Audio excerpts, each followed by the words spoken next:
Good morning, ladies and gentlemen. I'm John Moore. I'm from St. Louis, Missouri, here in proud Czech Republic on the 22nd day of July, 2017. It's really a pleasure to be here. We'll start from the beginning. 50 years ago, 51 years ago, young John Moore, 19 years old, knew that he was headed for the Army and headed for Vietnam. So he enlisted for the option of going into military intelligence.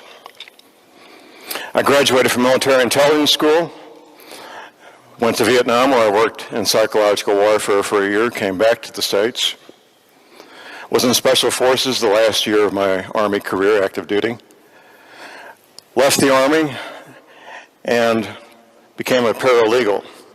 So that's twice that I had formal education to train and discipline my brain to basically become a research tool.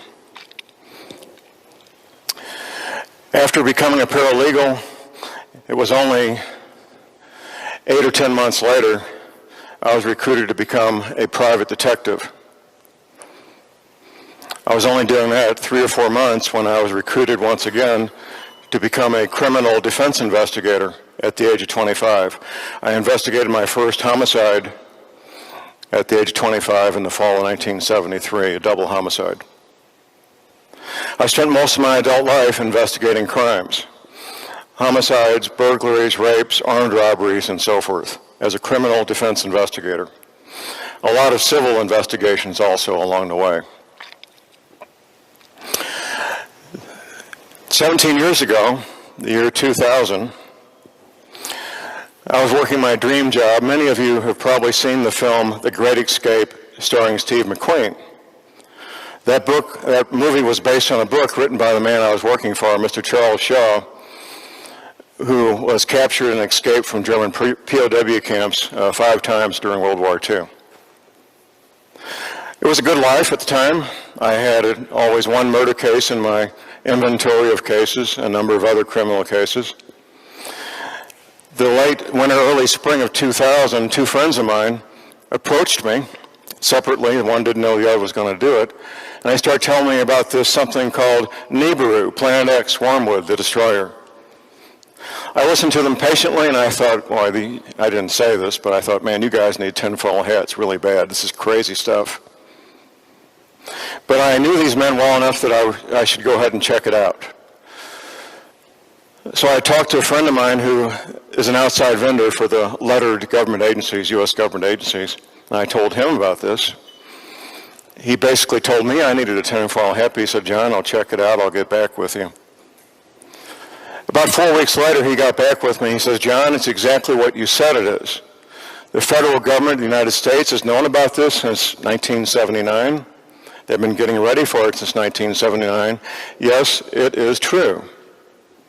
That's when I began my personal research in year 2000. I did the thing many of you are interested in Planet X and Nibiru have been doing for years. I found out about Dr. Emanuel Velikovsky, Zechariah Sitchin. I became friends with my friend Professor James McCanny. And I'm researching and I'm learning a lot. The same things that many people learn. The summer of 2007, something else happened. I was having lunch with a friend who served with the U.S. Navy submarines, and I'm telling him about Nibiru and Planet X, and he starts telling me about a classified briefing he attended in the U.S. Navy in 1985. At that briefing, he was told the following: gentlemen, during your lifetimes, these oceans will come out of their banks, flooding all coastal areas worldwide. And when it comes time to retire from the U.S. Navy, you just might want to retire in the Arkansas, Missouri Ozarks, in the center of the United States, as one of the known safe havens, which many thousands of Navy veterans, especially submarine veterans, have done. There's something called synchronicity, and synchronicity started kicking in a matter of weeks. It was only 3 or 4 weeks after that meeting that I was invited to speak to a college group in Rolla, Missouri. My friend, the college professor, was teaching a class on international relations. He asked me to come and speak to the group on terrorism, and I agreed to do so. He didn't tell me there would be a second presenter there. The other presenter was a retired intelligence officer from one of the U.S. Armed Forces. And we did our presentation. We finished and went to a pizza parlor in Rolla, Missouri, and we're talking. I'm sitting here, it's a four-top table, his wife's next to me, the intelligence officer's here, my friend, the college professor, sitting over here. During our conversation, I found out he did a 3-year tour of duty with the Navy Submarine Corps. Well, then I knew I had to ask the question. I never met this man before in my life. I may never see him again. I asked him the question, tell me what you know about rising ocean levels. Before he can speak up, his wife sitting next to me says the following. She says, John, we're at our last duty station at the Pentagon. We're getting ready to retire. We need to pick a place to retire. We picked the Arkansas, Missouri Ozarks as our retirement home. I immediately made an appointment to meet him at a restaurant the following week and start making the second revisions. My friend I met with 4 weeks before started making the original Navy map. This gentleman helped me make the second revisions. Synchronicity again. It was only 3 or 4 more weeks.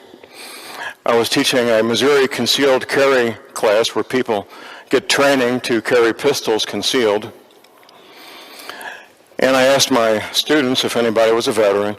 One man raised his hand. He was a veteran of the United States Navy Submarine Corps.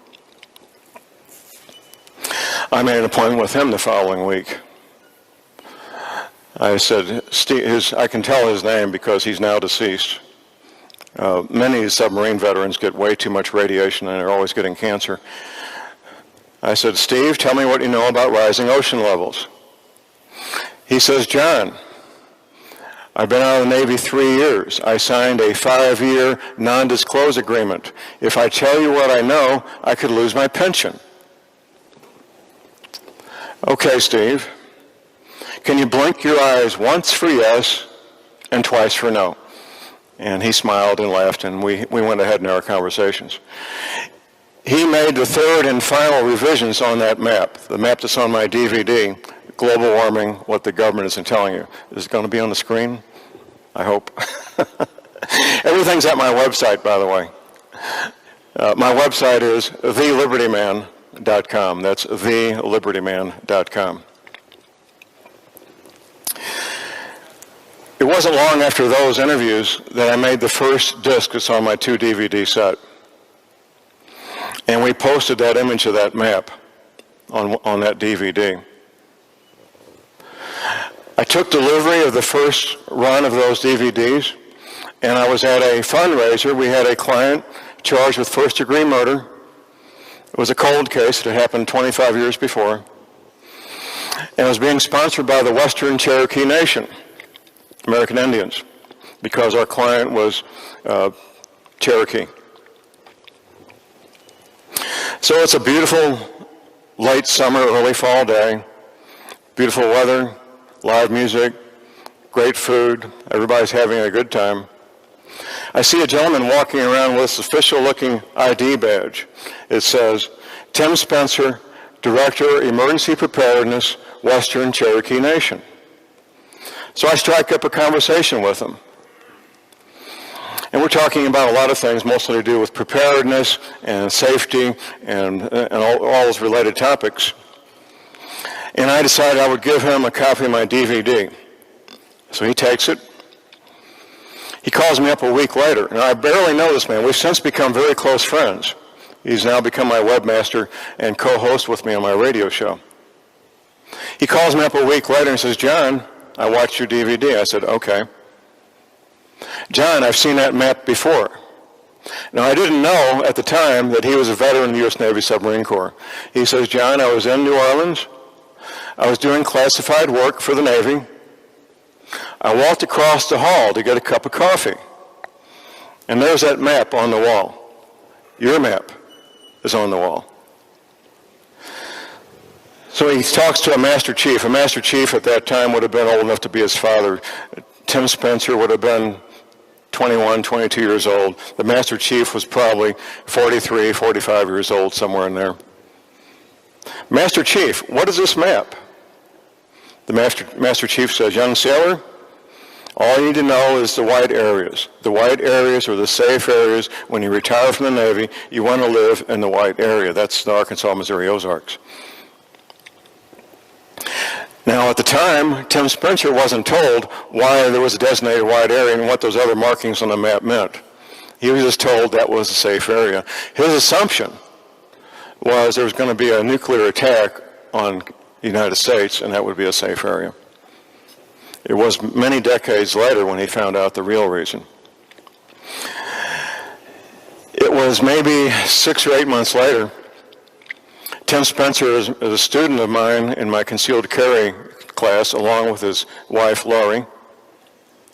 And we're having lunch, and we're talking about different things, and Laurie says the following. Now, Laurie and Tim are both from Central Florida. Laurie says, John, I don't like cold weather, I don't like snow, I don't like Missouri, but we're here because of that darn map. When Tim Spencer left the Navy, he moved to the Arkansas, Missouri Ozarks because of the map. I had a man call me up late winter, early spring of 2009. He had bought my DVD, he watched it, he was living in Montana. And he told me the following.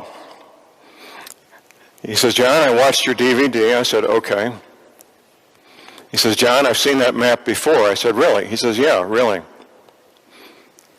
This is important. He says, it was 1979. I was a young sailor stationed in New Orleans. I got the assignment to set up a briefing room, the chairs, the lights, the sound system. And there was this map on the wall. It had these strange markings on it. It was your map, John. He says, I wasn't allowed to be in the briefing room. It was a Saturday morning briefing for admirals, flag rank officers. He says, John, admirals don't do Saturday morning briefings. So these men show up, they're smoking cigars, telling jokes, how's the wife, how's the family, and they go in the briefing room, which had a closed door guarded by an officer. They don't guard doors with officers. It's almost always a Master Chief. When it came out of the briefing, no more joking, no more cigar smoking. They all looked like their puppy dogs had just died. Very morose.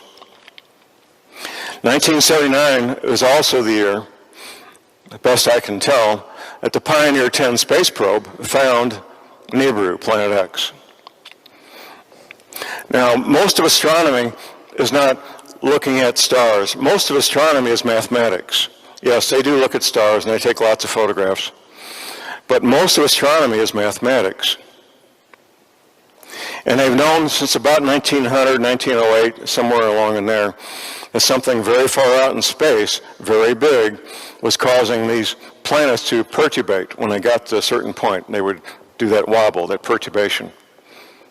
So they did their mathematical calculations. They knew if they went out in a certain direction far enough, they would find what was causing that. And they did. 1979. They've been tracking it ever since.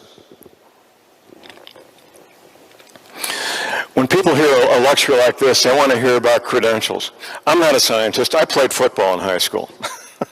I'm no scientist. I'm a homicide detective. But I'm a pretty smart guy, and I've met some interesting people, and I found some interesting information. And now when it comes to looking at stars, let's talk about some credentials. Dr. Robert Harrington. Dr. Harrington was the supervising astronomer of the United States Naval Observatory. Now, if you're going to draw a paycheck for looking at stars, is there any more upward mobility once you've become the supervising astronomer of the United States Naval Observatory? Where else can your career go? Write books, make lectures? I mean, I don't know. Dr. Harrington was interviewed by Zecharia Sitchin in his office at the United States Naval Observatory. What's publicly available is a 10-minute clip from a 1-hour interview. I've talked to the producer. They said that since Mr. Sitchin died, there's family squabbles over the money in the estate and the copyright, who owns copyright to the full hour, which we may never see. The 10 minutes, however, appears on a DVD titled, Are We Alone in the Universe? Are We Alone in the Universe? That's the title of the DVD. So here's Dr. Harrington in his office at the United States Naval Observatory. Here's Zecharia Sitchin. Dr. Harrington confirms Zecharia Sitchin's work. He says, here's the orbit of the 10th planet, Nibiru, very close to the orbit that you found, Mr. Sitchin, in your studies. He describes its size, 5 to 7 times the size of Earth. He says it has a very large iron-nickel core, which gives it more effect as far as gravity and electromagnetic energy. That's what we call in my business as a homicide detective, smoking gun evidence. When I found that interview, I thought, man, I really got something now. It's very important, very important. There's different directions that this research has taken me. Things I found out that appear to be related. One thing I ask my audience frequently is, anybody seen Al Gore's documentary, An Inconvenient Truth, the entire thing? Most people won't admit to watching the whole thing. Some people will say I watched some of it. Some people say I never watched it. Al Gore's documentary has some science and some science fiction in it. Now, he does say that there will be violent rising of the ocean levels. He also says it'll be the middle of the century, which would be more or less 2050. That's a science fiction. It's going to be a lot sooner than that. Of course, another part of the science fiction is human activity affecting climate. That can't happen. One good-sized volcano in one day puts more of these so-called greenhouse gases in the atmosphere than all the human beings on Earth in 1 year. Just one good-sized volcano. That's a fiction. But it's part of the, what I call disinformation, to distract and obfuscate and get people to not pay attention to what's really going on. And they've been quite successful. There may be 1.5% of the adults on this planet, and that's pretty optimistic, that understand the real deal. Most people believe either that climate change is a consequence of human activity, or climate change is a natural, slow-moving process that we can't do anything about anyway. That's what most people believe most of the time. Reality is, violent climate change is already here. There's a paper I'm going to mention, and I'm going to say it twice for the benefit of our interpreters here. It's a real catchy title. There's a free download on my website at thelibertyman.com. Paid for with American tax dollars. Here's the title, twice slowly. An abrupt climate change scenario and its implications for United States national security.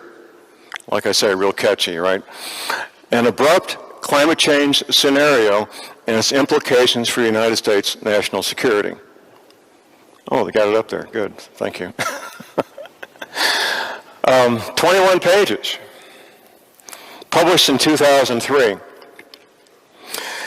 2 researchers were hired by the United States Department of Defense to research and publish what would happen if 2 possible future scenarios took place.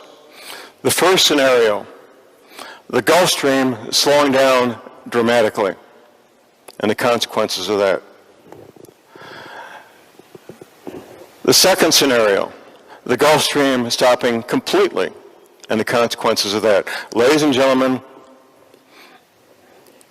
once you hear what I'm about to tell you, you will find this to be 21 of the scariest pages you will ever read in your life, for the following reason. Now, in 2004, the paper was published in 2003. I first found it in 2004. We already knew in 2004 that the Gulf Stream had lost about half of its mass and velocity, give or take. The scientists at the time were believing that it would be maybe 20, 25 years in the future that the Gulf Stream would stop completely.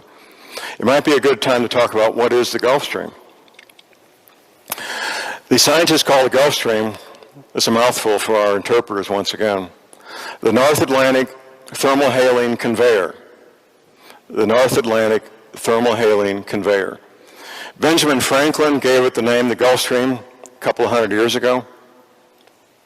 Warm water that comes out of the Gulf of Mexico and the Caribbean goes up the east coast of Florida, past Georgia, past South Carolina, gets to about Cape Hatteras, North Carolina, where it starts going, I'll do the opposite map, east by northeast towards England.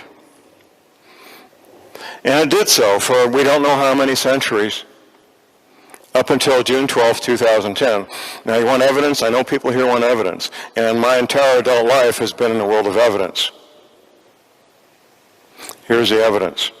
The United States Navy, every 24 hours, publishes a brand new map showing ocean surface temperatures. There's a link on my website to the U.S. Navy website. There'll be a warning that comes up, warning, warning, don't go here, your computer's going to explode, don't worry about it, it's not going to hurt your computer. Now they show the ocean surface temperatures in colors. Reds and yellows are warm, blues and dark blues and purples are cold.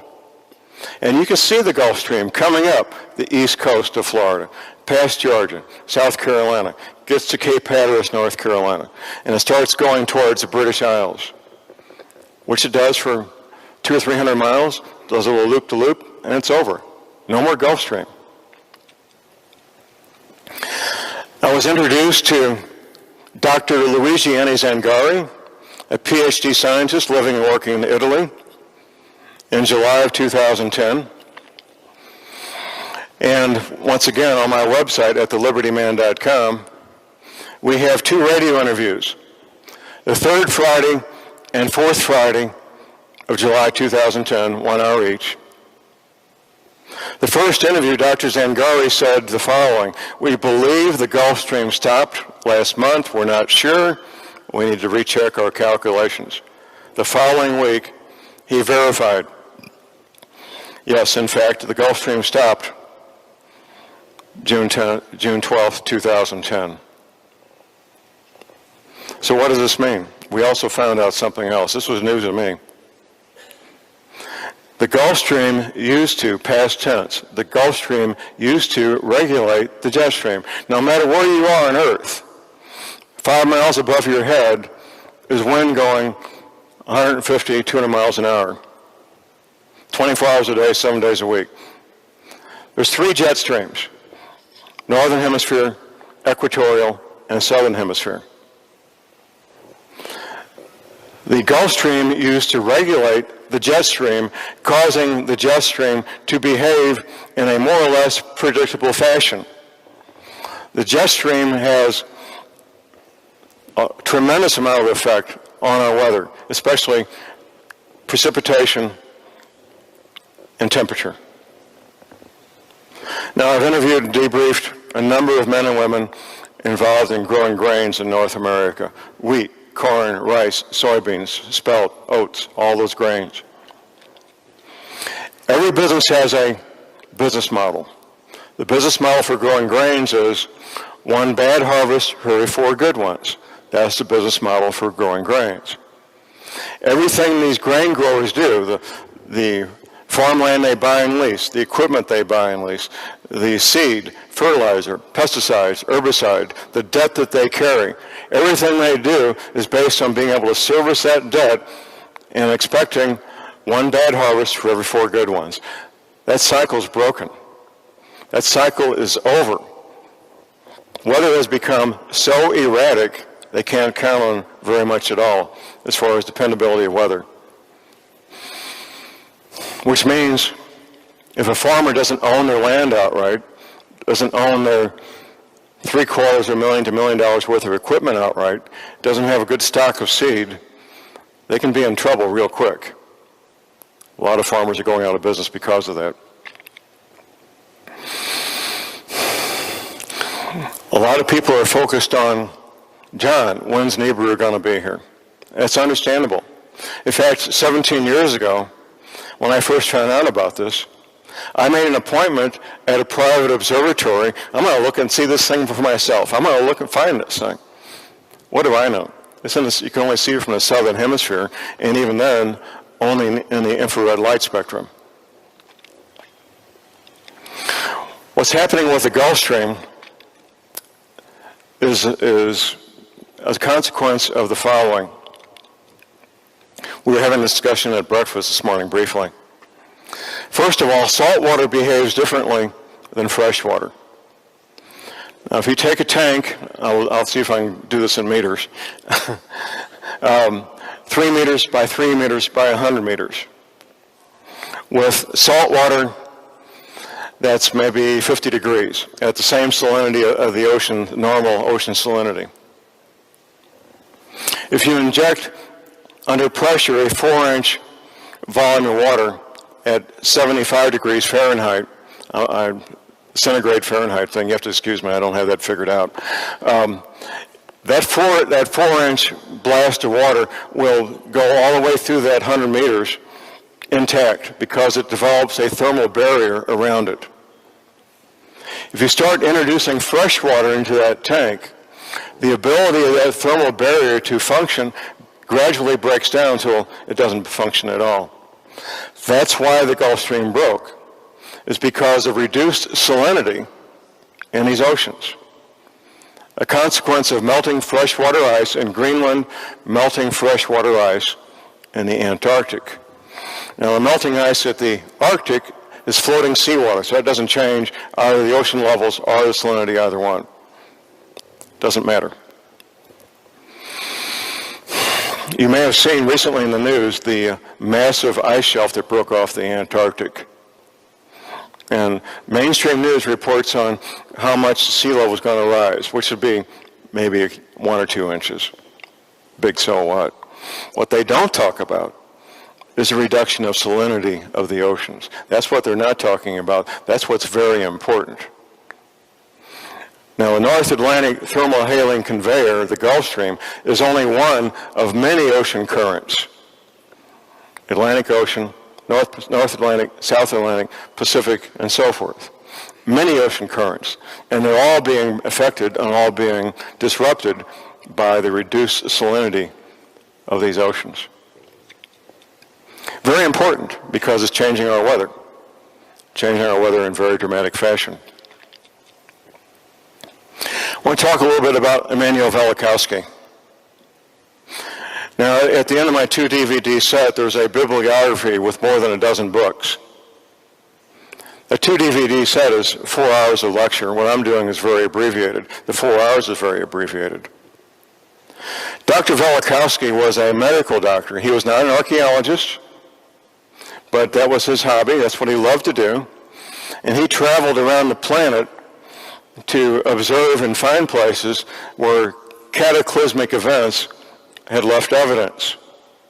Caves that had the jumbled bones of saber-toothed tigers and monkeys and elephants all jammed together as if they all died at the same time. One of the things Dr. Velikovsky did that no archaeologist had taken the time to do before was compare and correct the ancient calendars so that you could match up events. The ancient Chinese calendar, the South American calendar of the Mayans, Northern Europeans, the Egyptians, the Israelis. You can't line up events until and unless you line up calendars. Most of us know that when Moses was leaving Egypt, that the Nile River turned red. We know because of the Hebrew calendar when that happened. We also know because of Dr. Velikovsky that the calendar in China recorded the same event at the same time, the water in China turning red. We know because Dr. Velikovsky's work that the Mayans recorded their waters turning red, and the Northern Europeans the same thing. All the water on the planet turned red at the same time. Probably iron oxide, probably part of Nibiru. Very important work. Dr. Velikovsky was hammered mercilessly, made fun of, marginalized. Everything the mainstream media and the powers that be could do to make sure people didn't pay attention to Dr. Velikovsky. Well, his work is still available, and I encourage people to read his work. It's very foundational. Zecharia Sitchin. And you take one look at Zecharia Sitchin and you say, yeah, there's a guy who spent 40 years in a library. I mean, he's got that scholarly look about him. He could pick up Babylonian and clay tablets and read them like we read the newspaper. Quite a talent. And it's very critical that he and Dr. Harrington got together for that interview. I'm so glad that happened, and they made a record. Dr. Harrington, not long after that interview, which was in the late 1980s, he announced publicly he was packing up equipment, and he's going to go to the Antarctic and see this thing for himself, which he did. He packed up his equipment, he went to the Antarctic, and 3 or 4 months later, he was dead from cancer. And when you see Dr. Harrington, he looks like he could be a former football player, a big, vigorous, tough guy. Pocket protector, thick eyeglasses, but a big, tough guy, healthy guy. Dead from cancer in 3 or 4 months. A lot of speculation about that, but there's no evidence to back up any of the speculation about the circumstances of his death. His research assistant, shortly after Dr. Harrington's death, said, I don't believe in Planet X or Nibiru. I'm not going to do any more work in that area. He got the memo. He got the memo.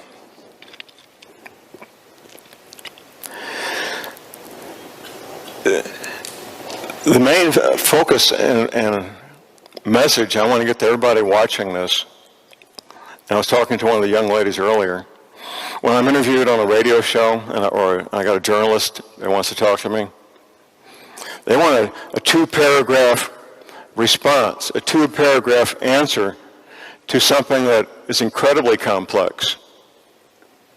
You can't properly respond. You cannot understand this matter in 2 paragraphs or 100 paragraphs or 100 pages. It takes a lot of diligence, a lot of research.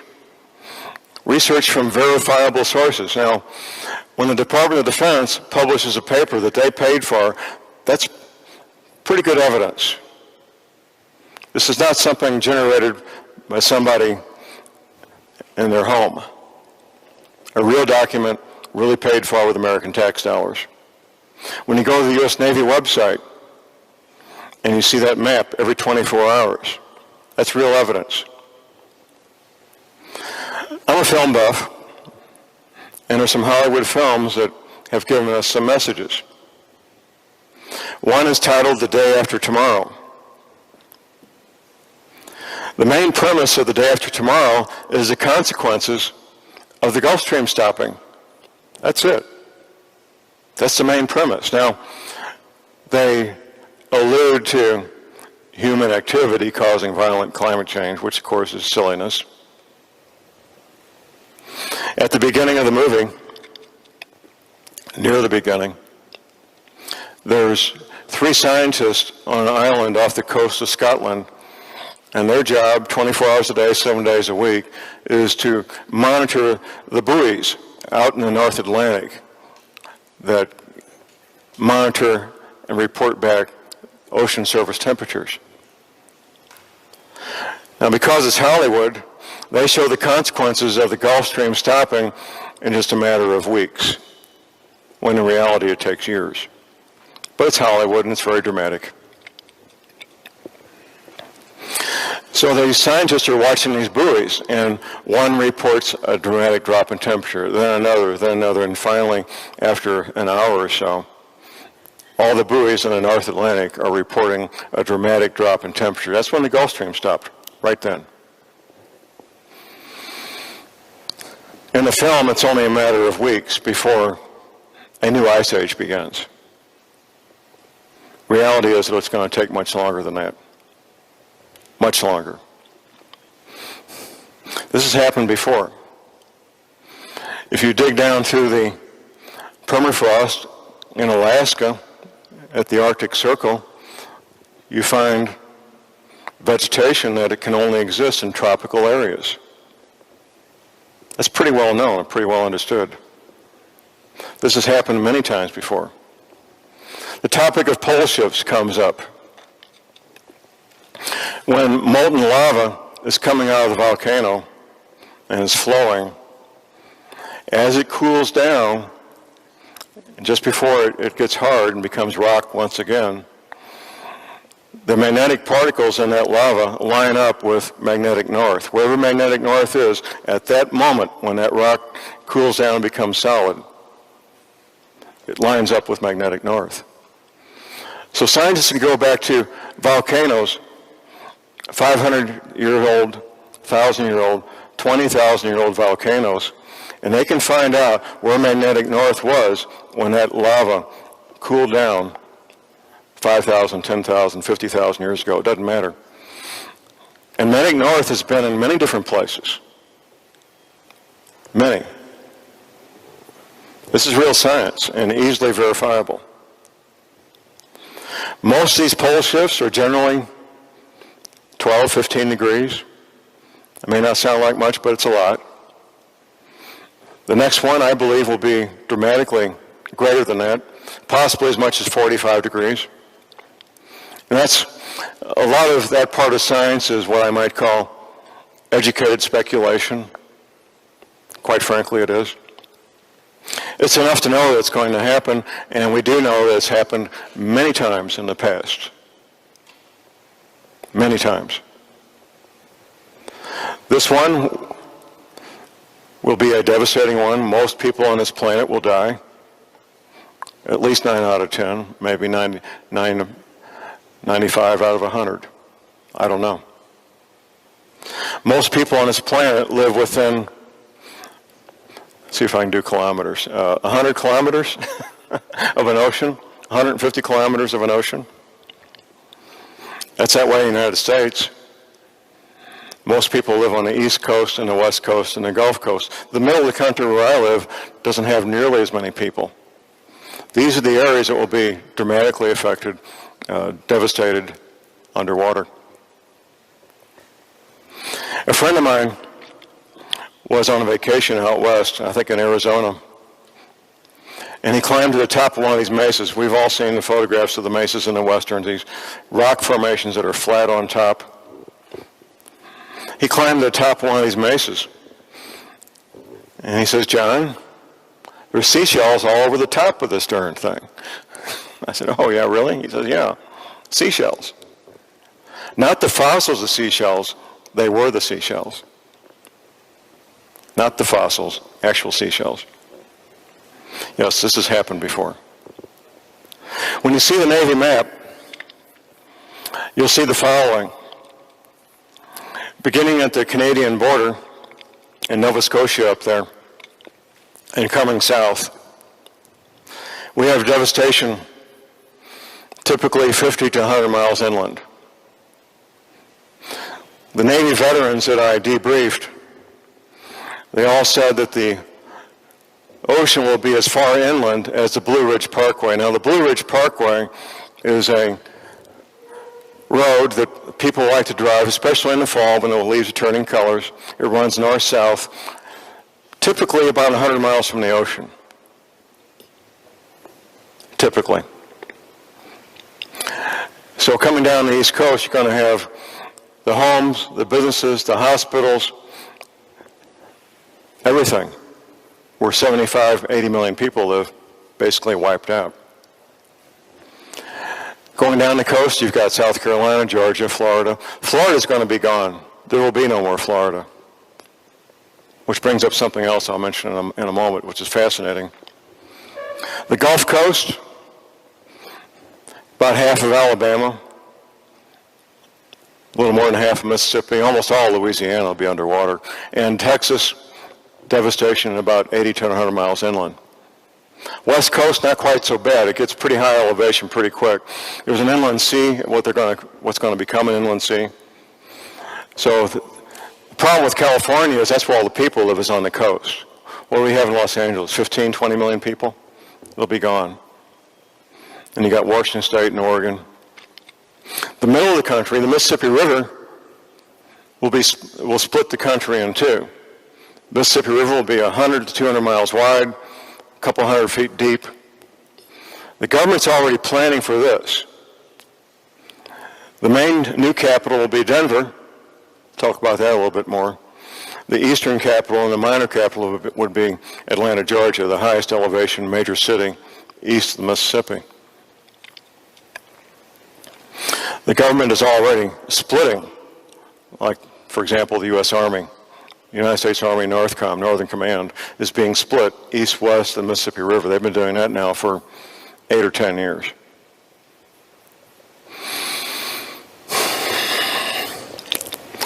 There was a project that I'm working with my listeners on my radio show, and I could not possibly do this by myself.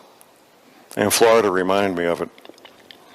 We're recovering images from movies and television shows and now magazines showing continents with new coastlines. It all began about 3 years ago. One of my listeners found an image on the original Godfather movie, 1972. The Godfather's in the Vatican for a meeting with a high-level Vatican official. He's in a room maybe 1,000 or more years old, 20-foot ceilings, and there was a mural of the world, map of the world, on the wall.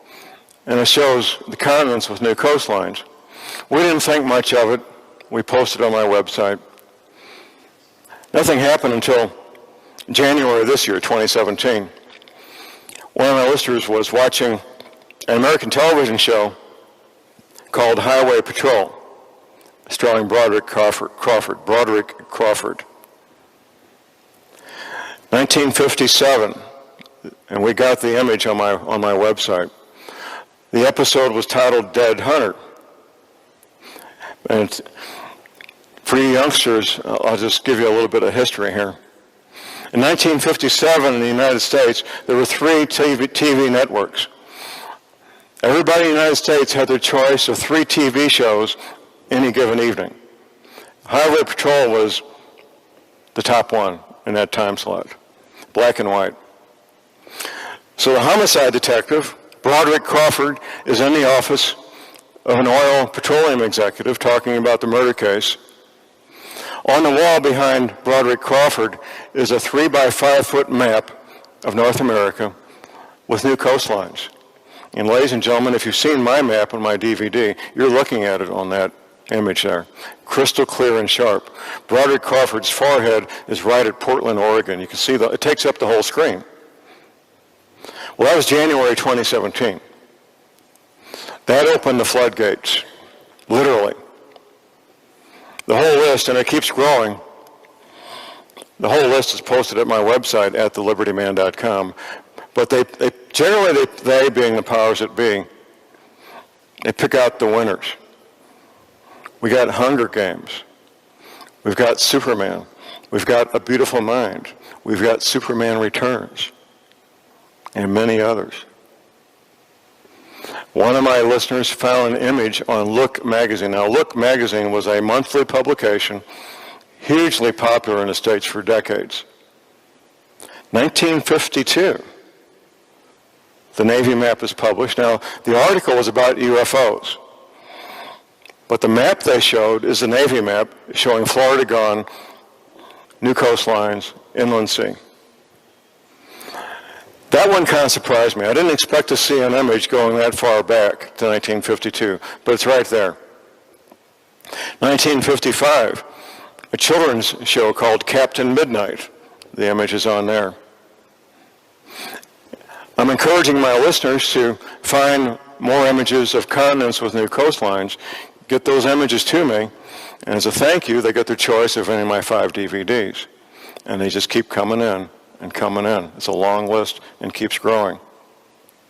I believe the term is predictive programming.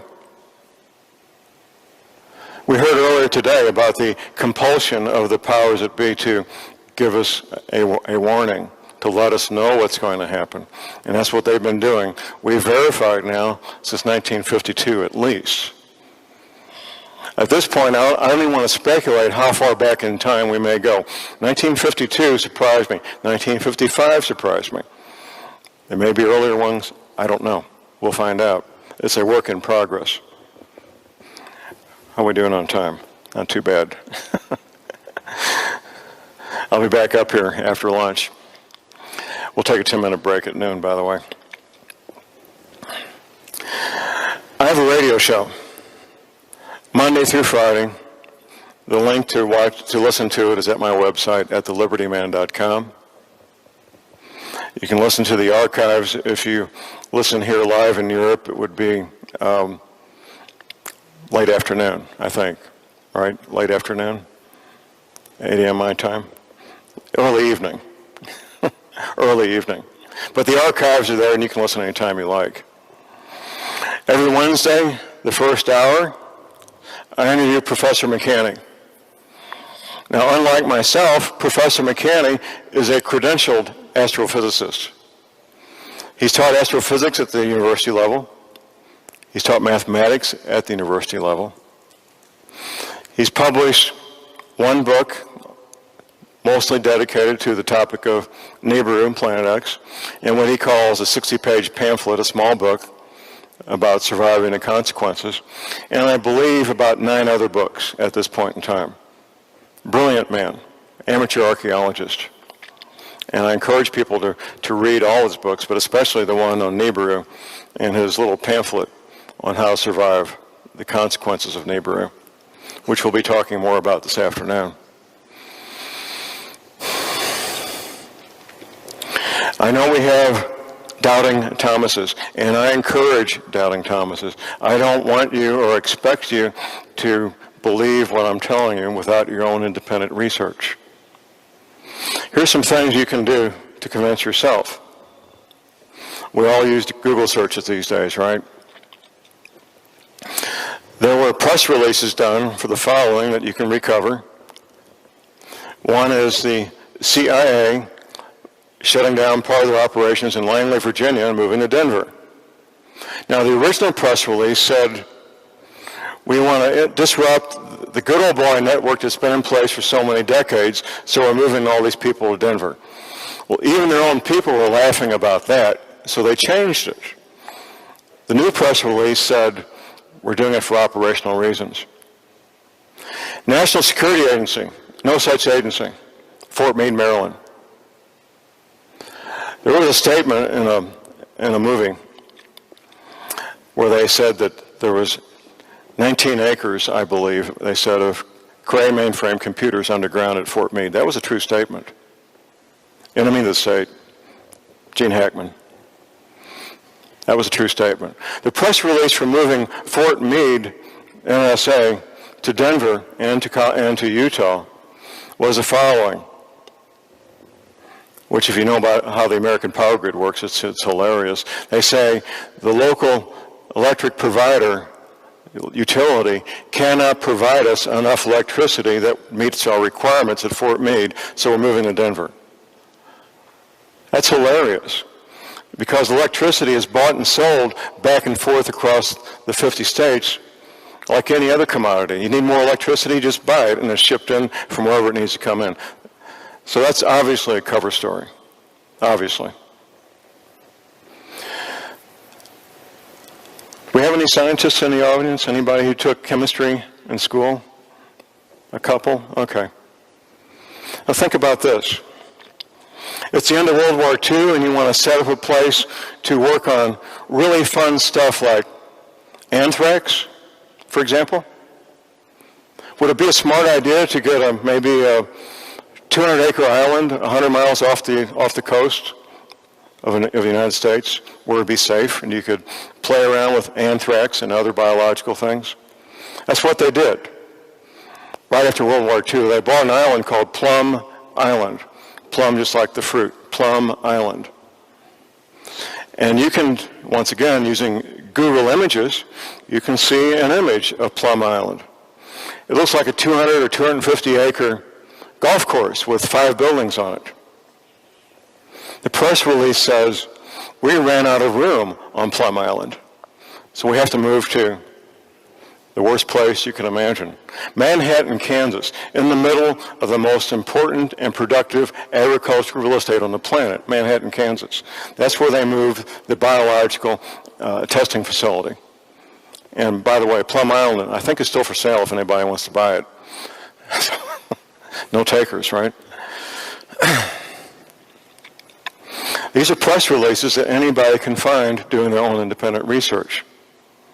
I've talked to any number of business people. They may have 10 employees, maybe 100. Let's say you've got 5,000 employees working at Langley, Virginia, and you want to move them to Denver, which is, probably 1,700 miles one way. Before you move the first person, you have to duplicate in Denver everything you've got at Langley, Virginia. The building, the workstations, housing for all these people and their families. An incredibly expensive undertaking, to say the least. But that's what they did. They did it because they have no choice. They did it because they know what's coming. Now, if it was going to happen 30 or 40 years in the future, why would you move people now who are going to be retired 30, 40 years in the future? Does that make any sense? No. You do it when you have no choice. Many people, and I found some who didn't know this, but it's been pretty widespread in the alternative media, even in the mainstream media. I've seen it in the mainstream media. The massive, brand new, shiny, empty cities in China, in the Gobi Desert. Nobody lives there. Not voluntarily. Beautiful, brand new cities that have nobody except custodial caretakers there. How many million people could live in these cities? 10, 30, 40 million. The ones who've been chosen to survive by the Politburo. Who would these people be? The most intelligent, most productive, the most athletic, most handsome, most attractive women to start over.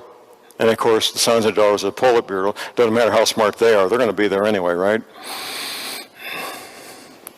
When I ran for the United States Congress in 1996, I remember news reports that the Russians were building underground cities in the Ural Mountains.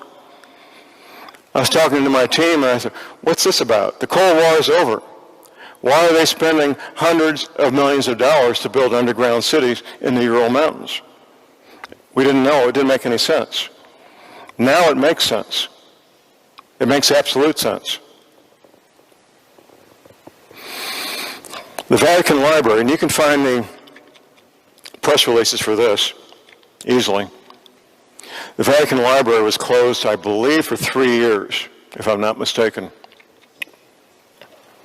for a renovation. Now, the Vatican Library had been open every working day for centuries, many centuries.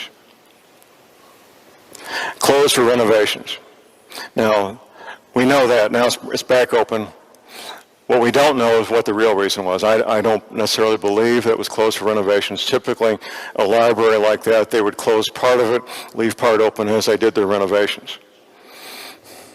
It is the most important repository of ancient documents on the planet, as far as I can tell. And the Vatican has survived lots of things the past 1,700 years, and they fully intend to survive this also. A friend of mine, he's a radio frequency engineer at a very high level. He was given a contract to set up two-way military-grade radio communications between a Catholic facility in St. Louis, Missouri, and the Vatican. This would have been about 1998. We didn't know about Nibiru back then, at least I didn't. But now it makes perfect sense why they would do that. There's not going to be any press releases on that, by the way. That's very private.